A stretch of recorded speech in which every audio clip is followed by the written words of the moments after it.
Hello sir, I am Harsh Kushwa, registration number 2093030076, here to submit my RDBMS video assignment number 2. So my topic was relational decomposition and functional dependencies. So let's start with relational decomposition. What is relational decomposition? Uh, because we store our data in the database in form of relational tables, there are a lot of problems that can be happen while designing the database. We can acquire many anomalies or redundancy or inconsistency of the data. For tackling all these three problems, what we do, we split the relational table into two or more parts, dividing the table into two or more parts help us in reducing anomalies, redundancy and inconsistency of the data. So what is relational decomposition? When a relation in the relational model is not in appropriate normal form, then the decomposition of a relation is required. Just what I said right now, that if the table is not in normal form, we decompose the table to make it into normal form. In a database, it breaks the table into multiple tables. It can break into two or more tables. In relation has no proper decomposition. If the relation has no proper decomposition, then it may lead to problems like loss of information. Okay, we have a relational table R. We decompose it into R1 or R2. So if R1 union R2 is equals to, that is natural join. If R1 union R2 is equals to R, then we can say there is no loss of data.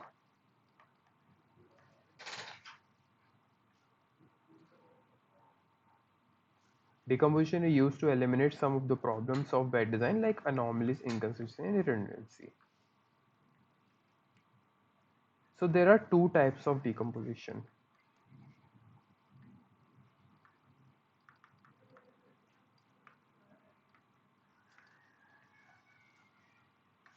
One can be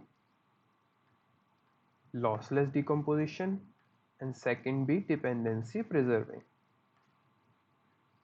Here is lossless and dependency preserving.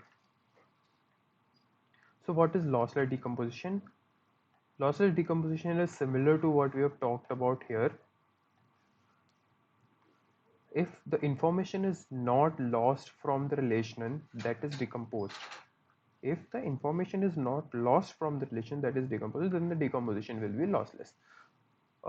Simply, if we understand by an example, I have a table,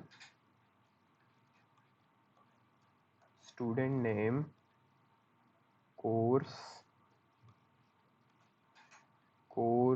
ID, and let's take roll number.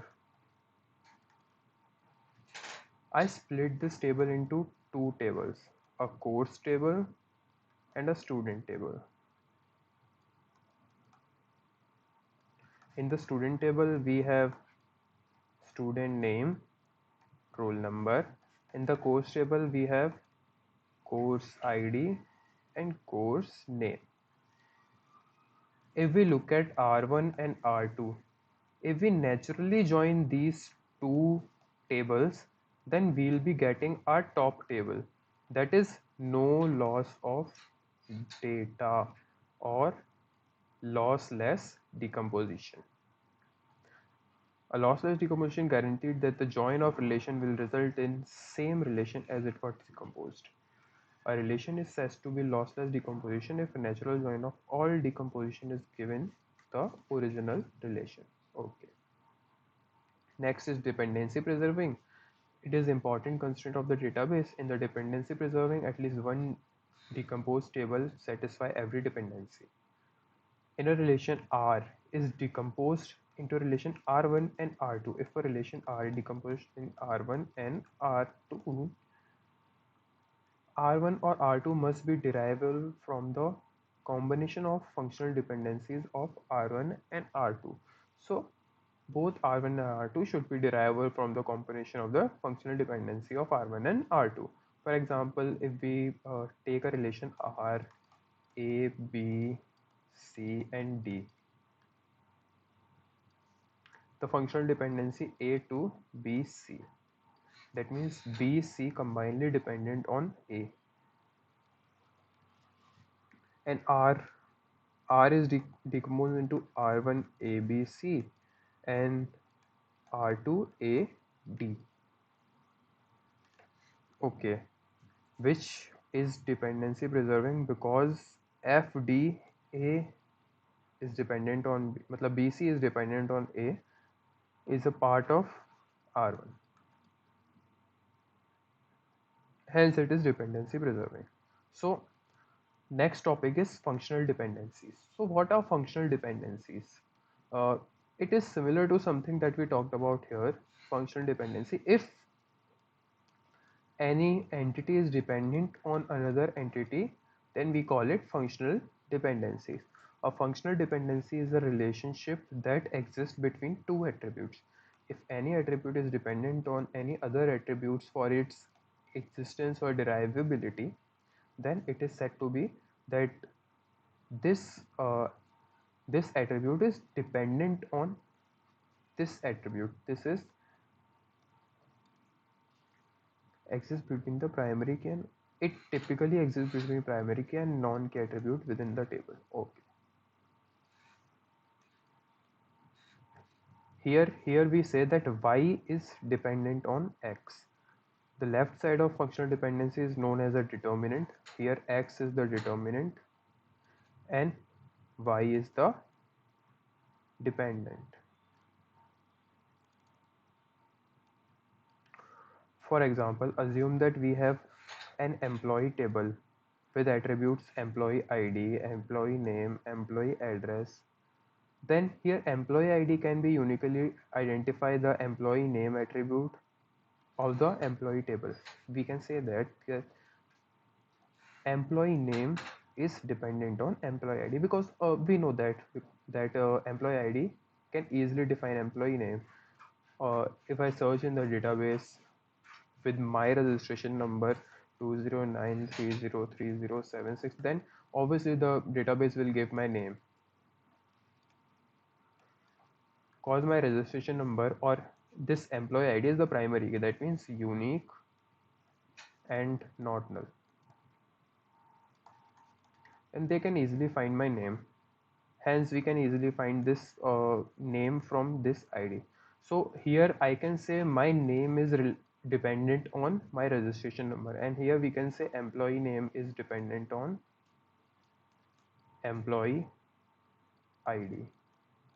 See here, we write the dependency as this. So there are two types of functional dependencies. One is trivial functional dependency, and second is non-trivial functional dependency. So what are trivial functional dependency? If B is dependent on A, has a trivial functional dependency if B is a subset of A.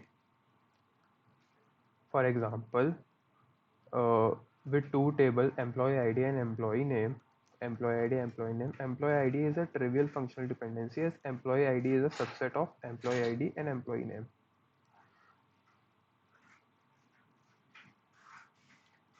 That means, see, this is a composite key. Employee ID, employee name,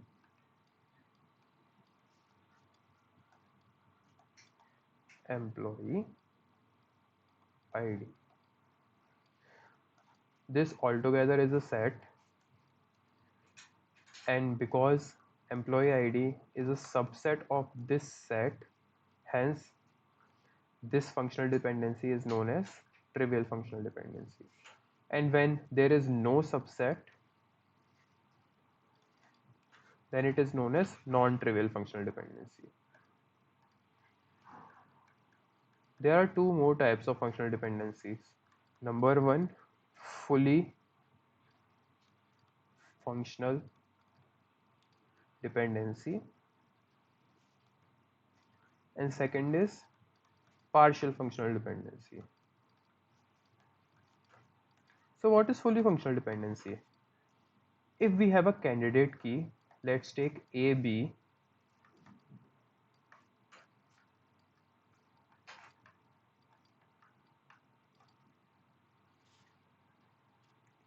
then if C is dependent on A and C is dependent on B, C is dependent on both attributes of a candidate key, then it is known as fully functional dependency. And if C is not dependent on both the attributes of both the participants of a candidate key, then it is known as a partial functional dependency.